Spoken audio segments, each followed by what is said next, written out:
Welcome back to the Metalhead Magazine Show. Delighted to be joined by the magnificent Brody Dalle. How you doing? I'm good. I'm tired. I'm hungover. It's good. Well, you have one of the best reasons to be as tired as you are. You just played a tiny venue in the East End of London supporting a brand new solo effort. It's called Diploid Love. That's a big decision to go solo. Is it?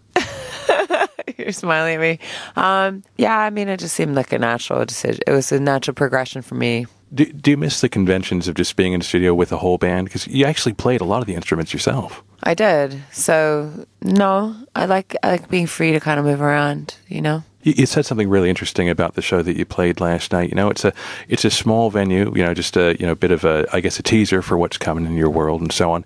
And you said something really interesting about how you just don't like doing encores and things. Like, it's a real kind of 70s rock and roll convention. Do you feel like a lot of rock is actually stuck in the past, that it's kind of like in a time capsule?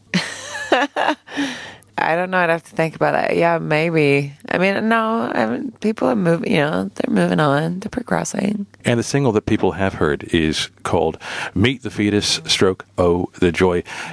It's an album that you said is about, life, creating life, and so on. Is that a song about maternity? Is that about an autobiographical kind of thing that you've experienced? It's more about the anxiety of bringing kids into this world, And it's like, it's kind of a love letter to my kids. So the video is more, the fetus gets out and goes to a convention with other fetuses, and they're looking at what the world is like that they're coming into, and, how they're going to change it later on. So, yeah, I mean, it's about, kids, I guess, pregnancy. Has motherhood changed you? Yeah, it's made me a more complete person. It's made me feel really whole and strong. And you worked with a rather magnificent producer, Alan Johannes. Am I pronouncing that correctly? Yeah. Anyone who's familiar with his body of work knows that, he's generated a lot of different sounds and done some pretty great bits of magic in the studio. But you also co-produced the album yourself. So you kind of, in a way, had loads of control, but for the actual guests that you have on that,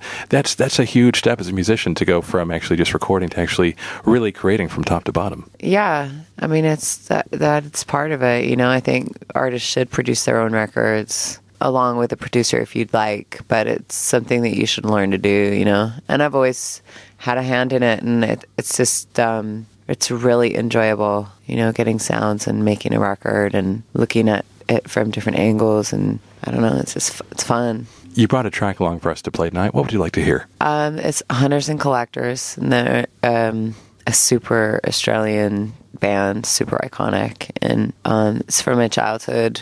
This reminds me of my childhood. Whenever I hear it, I listen to it a lot. It's called Talking to a Stranger. Talking to a Stranger on the Metalhead Magazine Show. Welcome back to the Metalhead Magazine Show, joined by the wonderful Brody Dalle. She has a brand new single out now ahead of her new album. It's called Diploid Love, and we're just listening to a pretty interesting band from Australia. They mean something to you. Yeah, this reminds me of lying on a trampoline down by the beach in the nighttime listening to them. It just reminds me of also driving in the car with my dad. I don't know, I listened to a lot of the Hunters and Collectors stuff when I was a little girl. What was the track that changed you, the point where you decided you were going to go from being a music listener to someone that actually creates it? Was it that band?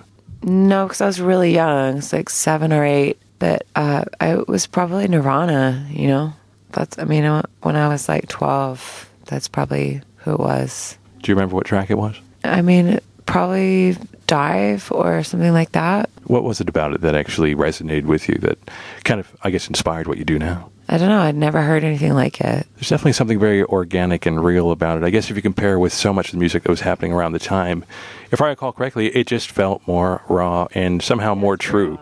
Yeah, it's real. Exactly. Was your dad a major influence in your music growing up? Not really. He played Bruce Springsteen and Tom Petty, which was great too, But as far as making music or influencing my music, no. But he did buy me my first Cyndi Lauper record, and he took me to see her play when I was 7 at the Tennis Center in Melbourne. So that was pretty rad. Have you met Cyndi Lauper? No.